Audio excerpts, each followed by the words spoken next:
হলি recipe.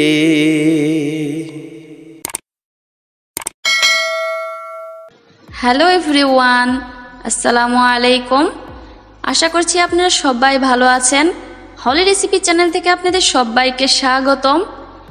আজ আমি আপনাদের তৈরি করে দেখাবো মিষ্টি লাউয়ের ঝাল পিঠা। এই মিষ্টি লাউয়ের ঝাল পিঠা বাসায় কে কে তৈরি করে খাবেন তারা অবশ্যই কমেন্ট বক্সে জানিয়ে দেবেন। তাহলে চলেন শুরু করা যাক। এখানে দেখতেই পাচ্ছেন আমি প্রথমে মিষ্টি লাউ নিয়েছি আর মিষ্টি লাউয়ের খোসাটাকে ভালোভাবে ছাড়িয়ে নেব। এই যে আমি মিষ্টি লাউয়ের খোসাটাকে ছাড়িয়ে নিয়েছি আর টুকরো টুকরো করে নিয়েছি, ভালোভাবে পরিষ্কার করে নিয়েছি ধুয়ে। আমি একটা পাত্রতে পানি দিয়েছি গরম করতে, পানিটা গরম হয়ে গিয়েছে। এর মধ্যে দিয়ে দিচ্ছি মিষ্টি লাউ। মিষ্টি লাউগুলোকে আমি সেদ্ধ করে নেব।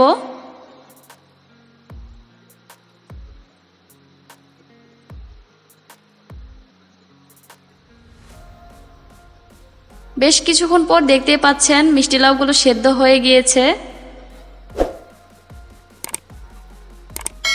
এখন একটা ছাঁকনি নিয়েছি, ভালোভাবে ছেঁকে নেব।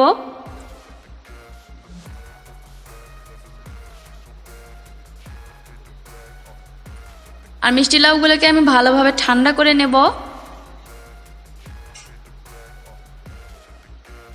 দেখতে পাচ্ছেন মিষ্টি লাউগুলো আমার ঠান্ডা হয়ে গিয়েছে। আমি হাত দিয়ে ভালোভাবে ম্যাশ করে নিচ্ছি।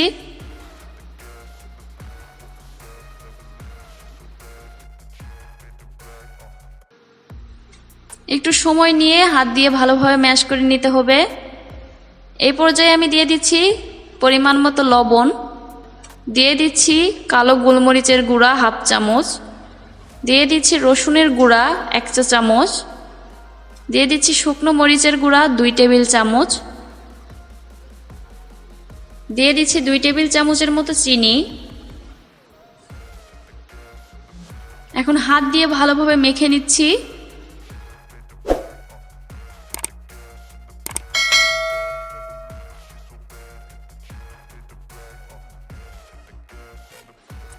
এখন এখানে আমি দিয়ে দিচ্ছি ময়দা। আমি এখানে 1.5 কাপের মতো ময়দা নিয়েছি, অল্প অল্প করে মিশিয়ে নিচ্ছি।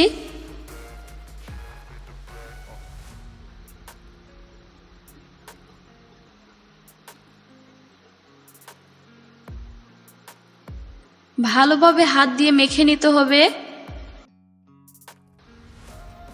এই যে আমি বেশ কিছুক্ষণ ধরে মেখে নিয়েছি, ঠিক এমনটা হয়েছে। হাতে আমি তেল ভরে নিয়েছি। আবারও একটু উল্টিয়ে পাল্টিয়ে নিলাম। এখন দেখতেই পাচ্ছেন এরকম আঠালো হয়ে গিয়েছে। এখান থেকে সামান্য একটু এরকম করে নিয়েছি, তেলের মধ্যে ডুবিয়ে দিচ্ছি। তেল গরম হয়ে আসলে, তেলটা বেশি গরম করবেন না, হালকা গরম করবেন। একটা একটা করে বেশ কিছু বড়া আমি ছেড়ে দিলাম তেলের মধ্যে। এক পিঠ হয়ে গেলে অন্য পিঠে উল্টিয়ে দিতে হবে। এরকম উল্টিয়ে পাল্টিয়ে আমি বড়াগুলো ভেজে নিচ্ছি। আমার পছন্দ মতো কালার এসে গিয়েছে, আমি উঠিয়ে নিচ্ছি। এইভাবে আমি সবগুলোই ভেজে নেব।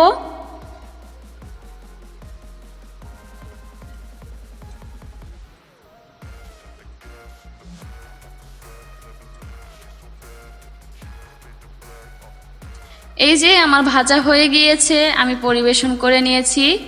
যদি আমার রেসিপিগুলো আপনাদের ভালো লেগে থাকে তাহলে অবশ্যই সাবস্ক্রাইব করতে ভুলবেন না। আর বাসায় অবশ্যই এই ঝাল মিষ্টি লাউ পিঠা তৈরি করে খাবেন। ভালো থাকবেন, সুস্থ থাকবেন। আল্লাহ হাফেজ।